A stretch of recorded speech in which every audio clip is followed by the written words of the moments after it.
Yang ketiga kalinya kita lanjutkan pembacaan kitab Tauhid yang ditulis oleh panjenenganing Syekh Muhammad At-Tamimi, halaman 132, bab yang ke-38. Barang siapa mentaati ulama dan umarok dalam mengharamkan apa yang dihalalkan Allah atau menghalalkan apa yang diharamkan Allah, berarti dia telah mempertuhankan mereka. Berarti Tuhane duduk Gusti Allah, Tuhane ulama, Tuhane kiai, Tuhaning penguasa. Bismillah.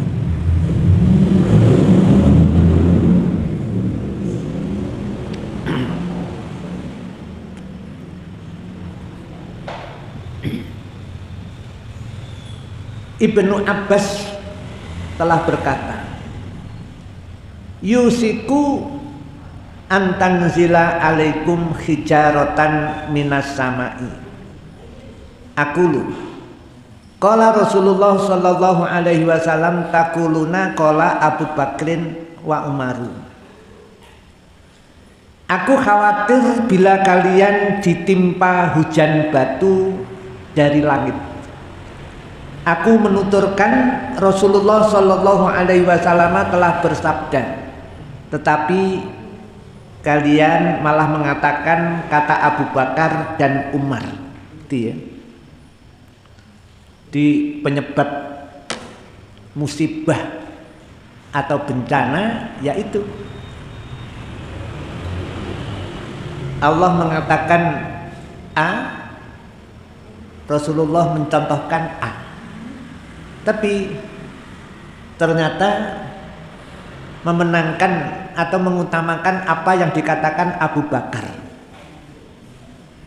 apa yang dikatakan Umar. Sama di kita ini kadang-kadang kebijakan seorang penguasa itu benar-benar bertentangan dengan syariat Allah. Kok sampai kita mentaati penguasa yang membuat ketetapan itu bertentangan dengan apa yang disyariatkan Allah. Dalam bab ini berarti dia telah menuhankan penguasa. Ini bahaya ya. Hati-hati kita tetap mengingkari itu ya. Ya satu misal contoh yang sederhana di kita itu jelas-jelas namanya bersih desa itu nggak ada syariatnya. Tapi terus penguasa kita mengadakan itu, kita mengikutinya padahal Allah melarangnya. Ini berarti Tuhannya wis duduk Gusti Allah mana? Tuhannya ya penguasa yang mengadakan itu. Terus pundi? Mulanya ya gak usah bayar. Nek bayar berarti menyetujui. Berarti menolong kemusyrikan, menolong kemungkaran.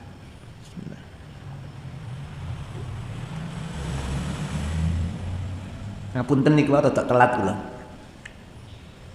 Dadi rada kepontal-pontal. Insyaallah baru kali ini tadi saya makmum masbuk. Ya. Yeah. Masalahnya bani gembos niku leren mampir nang pom ngompo dalah wandri pisan. Atine malah tekone terlambat, terus tok menggeh-menggeh. Akhirnya malah ngombe. Jadi itu ya. Terus hadis yang Rasul sabdakan ya, dari panjenengan Ibnu Abbas. Ibnu Abbas berkata, yusiku antanzila alaikum. Yusiku khawatir kalau sampai Allah turunkan hujan batu. Nek udan kerikil rada cilik-cilik ya, nang sirah letok-letok ya luwara paling ngadoh ya langit. Kan buantel lucan cebloke senajan iki enggak batu. Aku khawatir Allah turunkan hujan batu kepada kalian. Allah turunkan batu dari langit menimpa alaikum, menimpa kalian, menimpa kamu semuanya. Aku lukola Rasul. Ibnu Abbas mengatakan Rasul dawuh demikian dan demikian, tapi kamu malah mengatakan enggak, kata Abu Bakar demikian demikian, kata Umar demikian. Yaitu nggarakno bencana kayak gitu itu, nggarakno udan watu. Ya udan watu betapa beratnya ya. Kira-kira ya remek ya. Kubah sakmene gedene ya. Nek watune sakmene gedene ya remek ya ya. Iya. Untung nggone Sumatera Utara itu baru udan banyu, korbannya sakmono akeh. Ku gurung udan watu lho ya. Mulakno sing garakno ngono iku lak ono golongane Natal bersama barang ngono gitu, garakno musibah-musibah. Wis jelas-jelas ayatnya dawuh kul huwallahu ahad Allahu samad lam yalid wa lam yulad. Wis jelas Allah itu tidak melahirkan dan tidak dilahirkan. Jelas kayak gitu. Terus katik ngomong selamat Gusti Allah lahir itu lebih karepe. Ya ini yang garakno jadi bencana seperti ini. Nek sing enekno afroki wong cilik no pothok pengaruhe paling ya nggone lingkungan itu. Tapi nek sing lakoni ngono iku sekelas bupati, sekelas wali kota, sekelas gubernur, apa meneh kadek menteri agama, walah. Bahaya banget ya. Ya ngono-ngono iku lho sing garakno dadi bencana. Wong ayate kul huwallahu ahad Allahu samad lam yalid wa lam yulad wa lam yakul.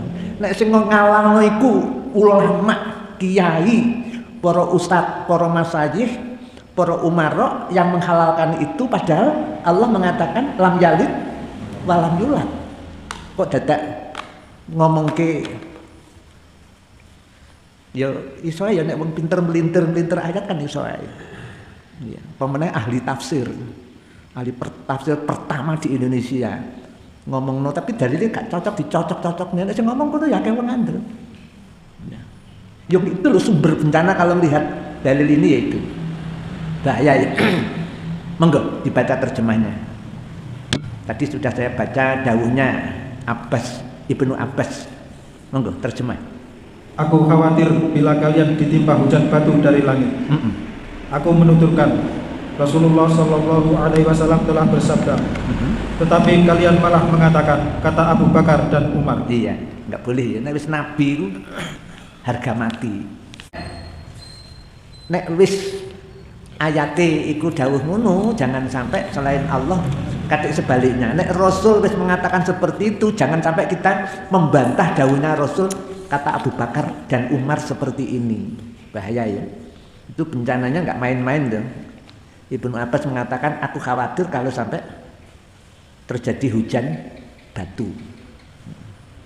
Kalimatnya antanzila alaikum hijaratan.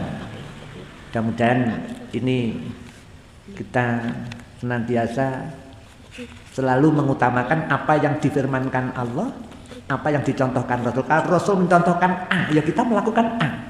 Jangan sampai kita membantah wong Abu Bakar yang ngamal ini. Ya. Satu misal Rasul sabdakan pakaianmu yang menutup mata kakimu itu adalah neraka. Umpamane ya. Abu Bakar celonone nutup mata kaki. Lho iku melorot. Ukurannya itu sudah tidak sampai nutup mata kaki. Nutup mata kaki gara-gara Abu Bakar wis sepuh. Awake wis kuru kaya aku, celanane wis biyen iku panggah digaya akhire melorot. Akhirnya nalika Nabi dawuh yang nutup mata kaki itu adalah neraka. Itu kan Abu Bakar langsung menghadap Rasul, ya Rasul, celana kula kaya ngeten iki ini, nek mboten kula unjukno nggih melorot nggih nutup mata kaki. Akhirnya Nabi kan dawuh kamu enggak termasuk Abu Bakar. Sebab ukurannya celanamu itu sudah didesain, diukur di atas mata kaki.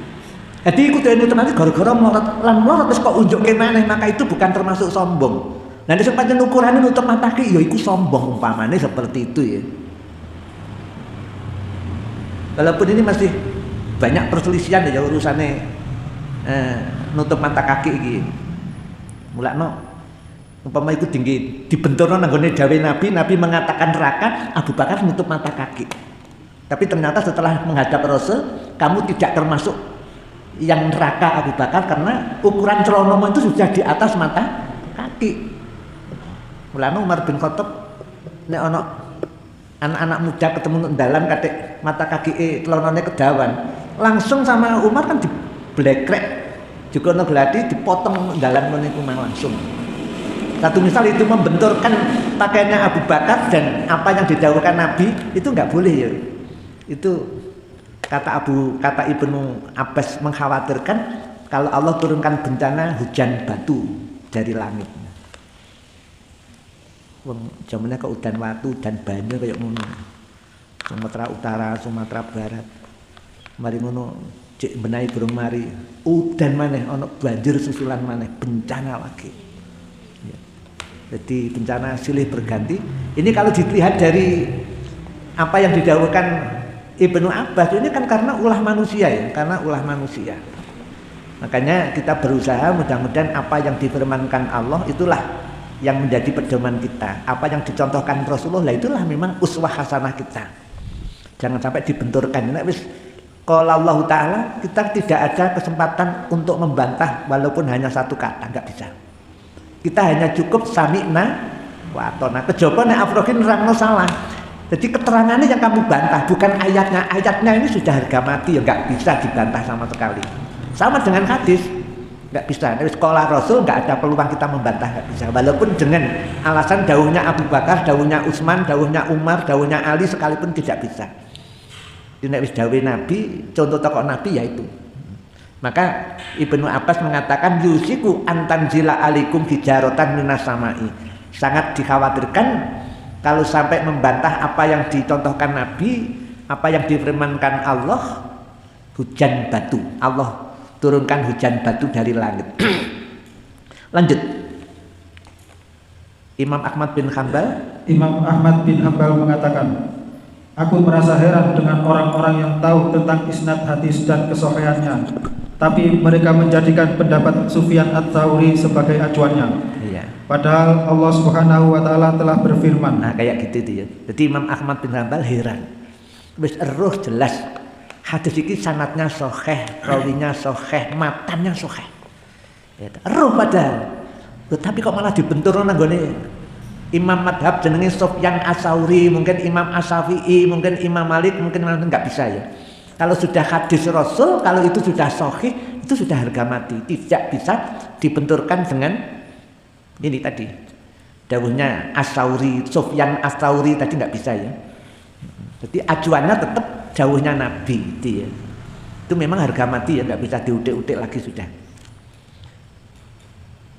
Fal yahdharil ladina yukhalifuna an amrihi an tusibahum fitnatun ayusibahum adzabun alim. Dia. Monggo terjemah. Maka hendaklah orang-orang yang menyalahi perintahnya takut akan ditimpa fitnah atau ditimpa siksa yang pedih. Ya, kayak gitu ya. Ini perintah ya. Perintah Allah kepada kita semuanya. Fal yahdharil ladzi, maka hendaknya manusia-manusia, orang-orang termasuk kula jenengan ini takut kalau menyelisihi apa yang diperintahkan Allah, apa yang diperintahkan Rasulullah, takut nanti kalau ditimpa fitnah, ditimpa bencana, ditimpa musibah atau ditimpa adab yang pedih. Jadi menyelisihi qala Allah qala Rasul itu berat sekali memang ya, ancamannya dunia dan akhirat. Dan diancam di dunia, kalau di dunia sudah terjadi ditimpakan adab, ditimpakan fitnah, ditimpakan bencana, harapan kita itu sudah lunas sehingga di akhirat sudah tidak ada siksaan lagi. Makanya malaikat dulu yang pernah melakukan kesalahan kan ditanya, ya kamu memilih siksa dunia apa siksa akhirat? Akhirnya milih siksa dunia, karena siksa dunia wis disiksa, di akhiratnya selesai. Yang bahaya itu nek sampai ditimpa azab dunia dan akhirat, itu bahaya ya. Maka di sini Allah firmankan fal yahdharil ladzi, hendaknya orang-orang itu atau manusia itu takut kalau menyelisih perintahnya, kemudian ditimpakan fitnah, ditimpakan musibah, ditimpakan bencana atau ditimpa azab yang pedih. Lanjut.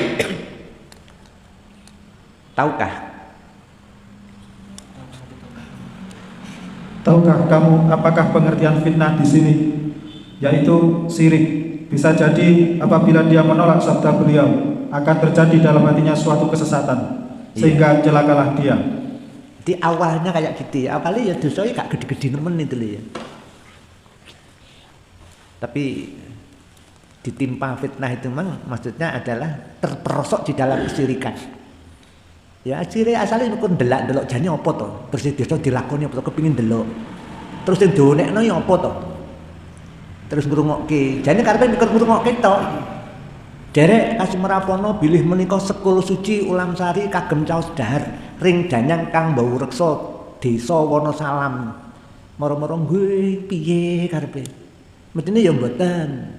Sing bau reksa kula jenengan niku Gusti Allah. Tapi nek muni nggih, mestine munine mboten. Mboten sing bau reksa kita sedaya punika termasuk sing bau reksa danyang itu pun adalah Allah Subhanahu wa taala, maka kita minta bau reksa itu kepada Allah. Gak usah gawe sesaji, gak usah gawe ingkung, gak usah gawe tumpeng, gak gawe ngono-ngonoan itu lho, cukup mengucapkan a'udzubillahi minasyaitonirrajim. A'udzubillahi samil alim minasyaiton. Asale nek ndelok tok nyedak, gak ngerti nek muni nggih iku termasuk sudah syirik. Sudah terkena fitnah karena mengiyakan bahwa sing bau reksa itu danyang. Danyang itu enggak bisa bau reksa. Sing bisa bau reksa itu hanya Allah. Maka kita berlindung hanya kepada Allah, tidak kepada danyang. Berlindung kepada Allah itu murah. Hanya mengucapkan a'udzubillahi samil alim minasyaitonir rajim. Nek saya ada ayat ini saya ragu tambahi mana ayat kursi. Cek kurang mantep mana ditambahi dua ayat di akhiran surah Al-Baqarah. Cek kurang mantep mana ditambahi surah Ikhlas. Kurang mantep ditambahi mana Kul a'udzu birabbil falaq atau disebut dengan muawwidzatain dan kul a'udzu birabbin nas itu. Kurang mantep ditutup karo Fatihah. Gak ragat wis gak gawe tumpeng, gak gawe ingkung. Cukup mengucapkan itu. Masih nunggu dalan-dalan jenengan kok kita kok bolak-balik merindang-merinding apa ya? Itu segera mengucapkan ta'awudz. Jadi memang jane nang swarga iku ragate gak patek larang. Tapi nek nang neraka ora gaten, tapi seneng senajan ora ragate akeh nang neraka iku mang kaya gak uweman. Ya. Tapi nek nang swarga ya. Contohnya kayak dipanggil jamaah mamane.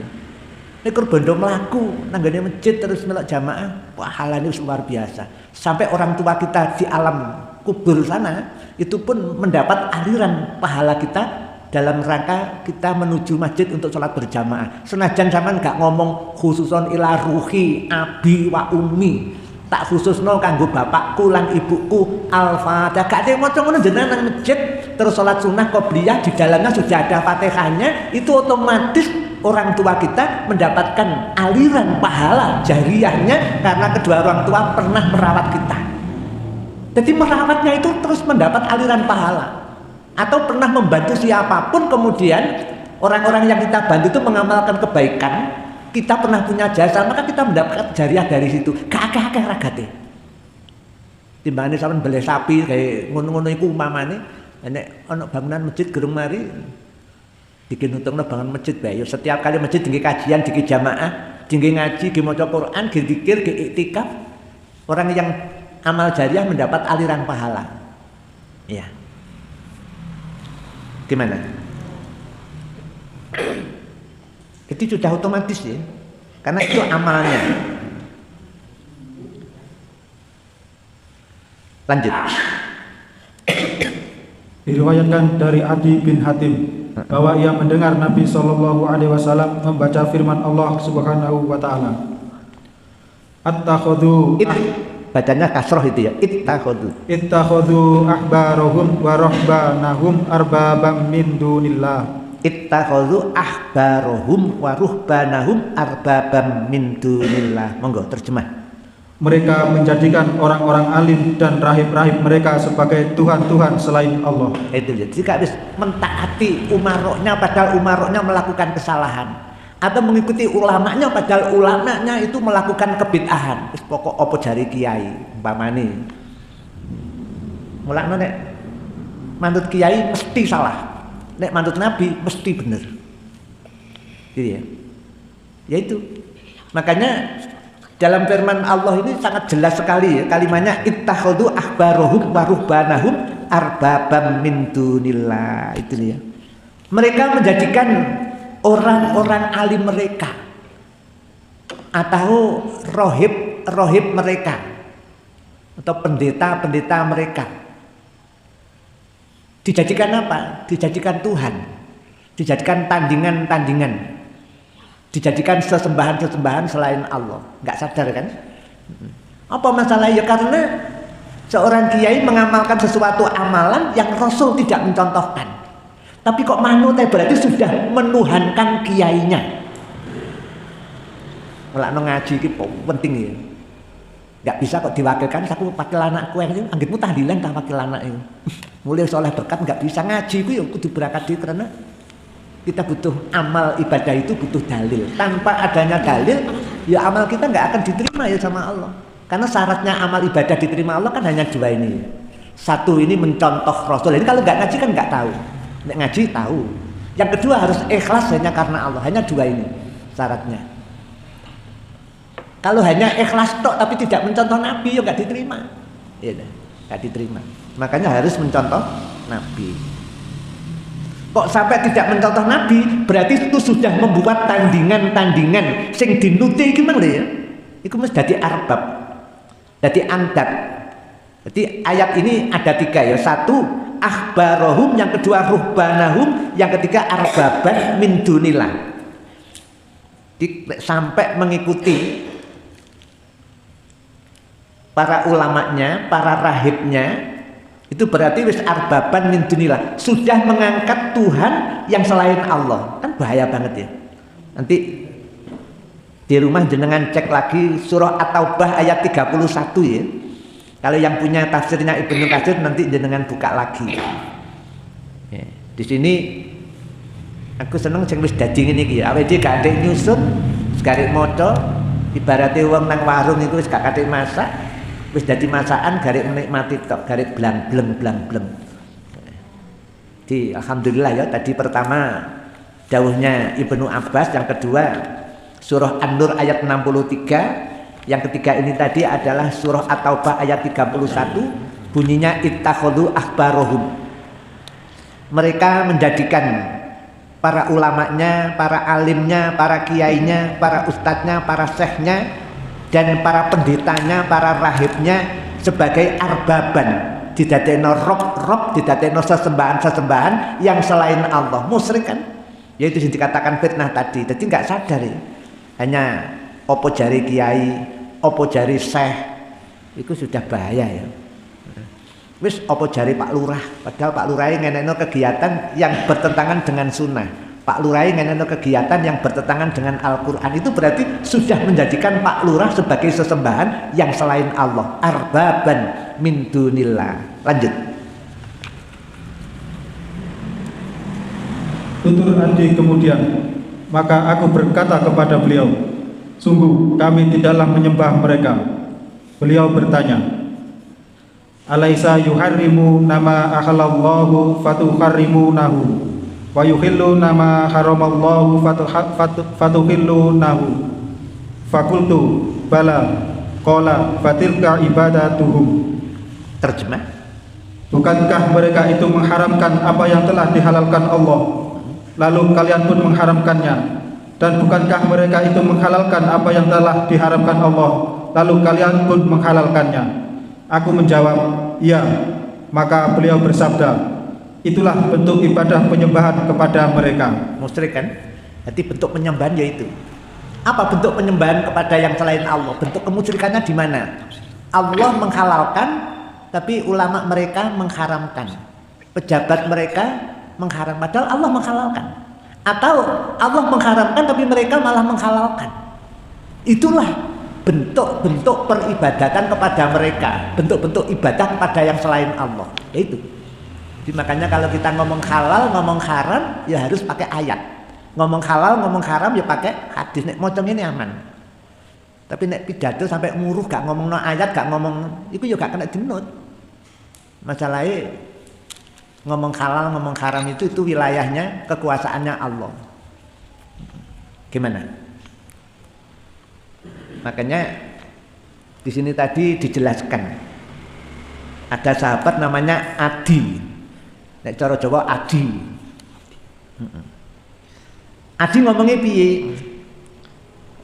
ngomongnya Adi, tutur Adi, ngomongnya Adi, kemudian maka aku berkata kepada beliau, sungguh kami tidaklah menyembah mereka. Lho kula mboten nyembah kiai kok. Kula mboten nyembah ustad. Kula mboten nyembah ulama. Ngomongin ngono. Beliau berkata, beliau bertanya, tanyanya gimana? Awalaisa yuharrimuna ma ahallallah? Bukankah mereka mengharamkan apa-apa yang Allah halalkan, kemudian mereka mengharamkannya, dan mereka menghalalkan apa-apa yang Allah haramkan? Wa yuhilluna ma harramallah? Mereka menghalalkan apa yang diharamkan Allah, fatuhillunahu, kemudian mereka menghalalkannya. Fakultu, kemudian aku menjawab. Jadi yang Adi tadi lho ya. Adi ku sapa sih? Adi bin sapa? Bin Hatim tadi lho ya. Sahabat Adi bin Hatim. Matur nanggone Nabi. Terus Nabi kula mboten nyembah mereka ya Allah, kula mboten menyembah presiden, kula mboten nyembah bupati, kula mboten nyembah Pak Camat, kula mboten nyembah Pak Lurah.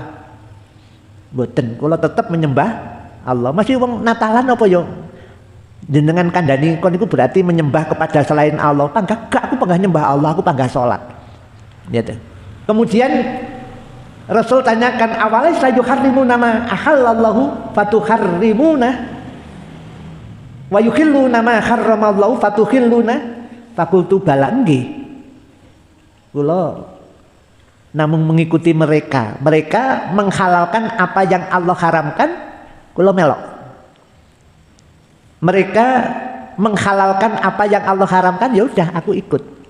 Yaitu bentuk kemusyrikanmu, bentuk penyembahanmu kepada yang selain Allah. Itu berarti kamu sudah menyembah kiaimu, kon wis menyembah bupatimu, kon wis menyembah tokohmu, yang ini itu bentuk kesyirikannya. Ini ya. Yaitu bentuk ibadah atau penyembahan kepada mereka, kepada ulamanya, kepada nek kiai ini salah ya sudah salah. Nek kiai ini benar ya benar. Lah ukuran benar dan salah itu ya menurut ayat, menurut hadis.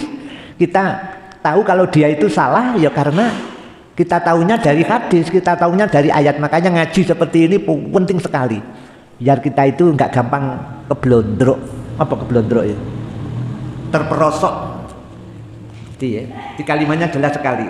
Monggo, kandungan bab ini. Kandungan bab ini. 1. Tafsir ayat dalam surah An-Nur. Ayat ini mengandung suatu peringatan supaya kita jangan sampai menyalahi Alkitab dan As-Sunnah. 2. Tafsir ayat dalam surah Baroah. Ayat dalam surah Baroah menunjukkan bahwa barang siapa menaati seseorang dengan menyalahi hukum yang telah ditetapkan Allah, berarti telah mengangkatnya sebagai Tuhan selain Allah. Itu ya. Kayak sederhana, kayak sepele, tapi itu nggak sadar kan? Keblondrok berarti telah mengangkat Tuhan yang selain Allah. Jadi wong munat manut itu nek gak urusane syariat itu, tapi nek wis menyangkut halal karo haram ini bahaya ya, harus hati-hati. Makanya ngaji itu sangat dan amat diwajibkan kan. Lanjut. 3. Perlu diperhatikan arti ibadah yang sebelumnya diingkari oleh Adi. 4.